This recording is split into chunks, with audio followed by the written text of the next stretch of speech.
What was once largely confined to the city's notorious Skid Row can now be seen all across Los Angeles. I got a 3-day eviction notice and then started making phone calls. I needed help and I was turned down by all of them. When I first spoke to him, he said, "Miss Tina, you can't help me. Nobody can help me. I've talked to everybody." And he was going to be evicted and homeless. I didn't consider what eviction would mean to me. An eviction on your record, it's very difficult to ever find a home again. It's even worse than having potentially even a bankruptcy. We were able to qualify him 4 or 5 days before the sheriff was coming to lock him out. 2 deputies from the Las Vegas Township Constable's office enforcing a judge's order.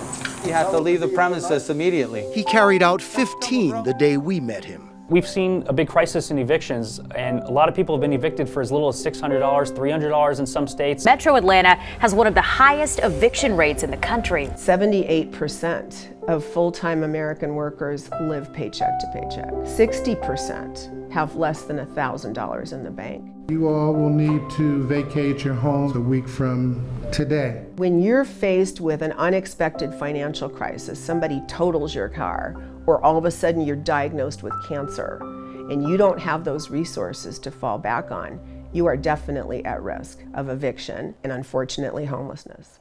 And then it's just a downhill spiral from there, because if you don't have a roof, how do you have a strong family unit? How do you have support? So we got together and we said, why don't we start this new kind of foundation called Resident Relief Foundation, where we would help residents that have a one-time financial crisis, give them a hand up, give them a grant to help them stay in their apartment.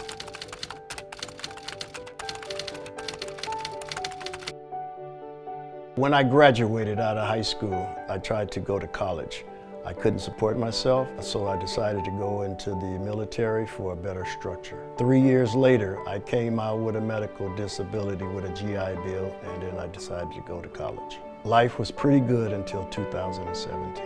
My mother was in a convalescent home. I had to support rent for my mother, and that drew up my savings that I had. I also had a medical condition that ended up me having open heart surgery. I had the medical bills, and therefore I got behind in my rent. To lose a responsible renter or a family through a short-term financial crisis, I think is a tragedy. And we can do something about it, which we are. Stopping the cycle before it begins is what we want to do. Stephen is still in the same apartment, paying his rent on time, being a really good tenant like he was before. Since Tina called me and came in, life has been so wonderful. Our average grant is $2,100. It's about a month and a half of rent. That's all it takes to keep people in their apartments during this crisis. We want to show that owner and operators can give back in a way never before.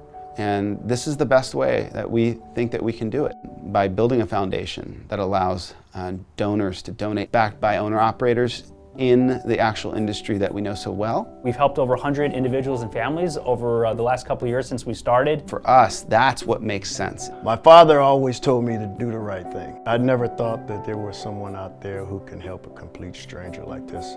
To this day, I'm still amazed that there is a genuine foundation, people that actually help people.